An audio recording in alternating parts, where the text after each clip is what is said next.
In the bustling heart of 17th-century England, amidst tea shops, naval charts, and candlelit studies, there lived a man named Lemuel Gulliver. A physician, a sailor, a dreamer. But his tale is no ordinary journey. His life, no ordinary life. For Lemuel Gulliver would witness wonders beyond imagination and horrors deeper than nightmares. He would sail past the edge of known maps, through storms that tore the sky, and across oceans whispered of only in taverns and tales. This is not merely the tale of a traveler. It is the tale of mankind seen through strange mirrors, and of a man who sought understanding in a world that rarely offers it. This is Gulliver's Travels. It began with hope, a voyage aboard the Antelope to the East Indies. Gulliver, ship's surgeon and adventurer, had left behind his wife, Mary, and their children, bound for profit and learning. But a furious storm off Van Diemen's Land shattered the vessel. The sea consumed everything. And then, silence. Gulliver awoke on unfamiliar sand. He tried to rise, but could not. His limbs were bound by hundreds of tiny ropes. Above him, no taller than his thumb, stood a crowd of little men with bows and armor, their eyes wide in awe and fear. The land was Lilliput.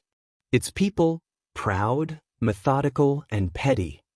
They marched Gulliver into their city, which was barely the size of a chessboard. He was shackled, examined, and interrogated by tiny ministers with enormous egos. Eventually, he gained their trust. They built him a custom house, fed him in wagon loads, and named him a hero for saving the empire from its enemy, Blefuscu. But their war? A foolish feud over how to crack an egg, big end or small end first. And Gulliver, a man of reason, was caught in the crossfire. He waded through the sea and stole Blefuscu's navy with a smile. But soon, Lilliput turned on him. Too powerful. Too unpredictable. They plotted to blind him. A secret ally warned him, and Gulliver fled to Blefuscu, where he found a boat and returned to England. Thus, his first voyage ended, not with glory, but with disillusionment. He had learned that even the smallest people can be consumed by pride. But peace eluded him. Gulliver sailed again, this time aboard the Adventure. Another storm. Another shipwreck. This time, he landed in a land where everything was enormous. Brobdingnag. Here, the birds were dragons, the grass tall as trees. And the people, gentle, curious giants. A farmer found Gulliver and treated him kindly, though he quickly saw an opportunity. The little man became a spectacle. Crowds gathered to see him eat, speak, write.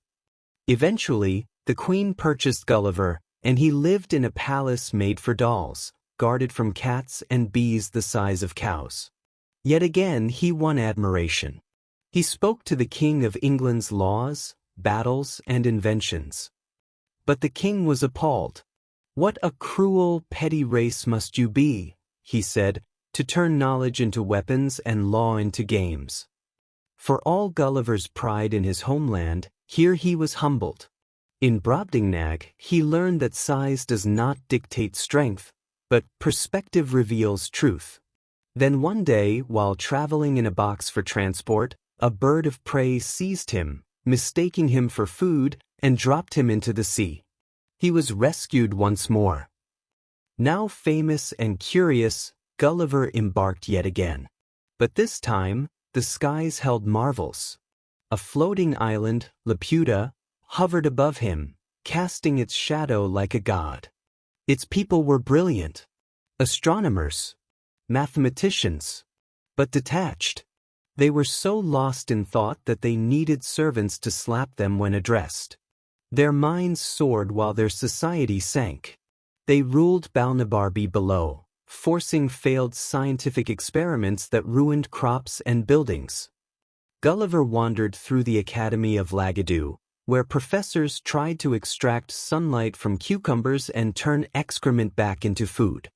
Madness masked as progress. He traveled next to Gulliver'S, where necromancers summoned the dead. Gulliver spoke with great minds, Aristotle, Caesar, Socrates, and learned how history lies. In Houyhnhnms he met the Struldbrugs, immortals who aged endlessly but never died. They lived forever in misery, proof that life without death is not life at all. Gulliver's final voyage was the strangest. Cast ashore on an uncharted land, he encountered horses. Not ordinary beasts, but the Houyhnhnms, beings of pure reason. They lived without greed, envy, or lies. They had no war, no politics, no possessions. Only harmony, logic, and truth. Their servants were yahoos, violent, filthy, human-like creatures who lived in chaos and desire. Gulliver was horrified to realize he resembled them. He begged to stay. He learned their language, embraced their customs. But the Houyhnhnms, in time, decided he was too dangerous, too close to a Yahoo. They exiled him. He returned to England, but the world now seemed grotesque. He shunned human company. He spoke only to horses. In the land of reason, Gulliver found peace. In the land of men, he found madness. Back home, Gulliver tried to tell his story. But who would believe it? Who would accept such truths? He wrote instead. He kept journals, hidden away, wrapped in oilcloth and sealed with wax.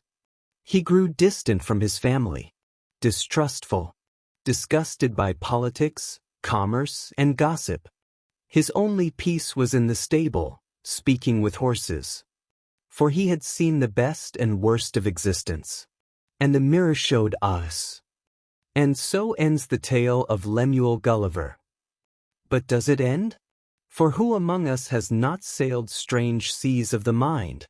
Who has not felt like a giant among fools, or a fool among giants? Gulliver's journey is ours. Through pride and fall. Through wonder and horror. Through reason and madness. And perhaps one day we will learn what he did. That the heart must guide the mind, and truth must be tempered with love. Until then, let us journey still. To Lilliput, to Brobdingnag, to Laputa, to the Houyhnhnms, to ourselves,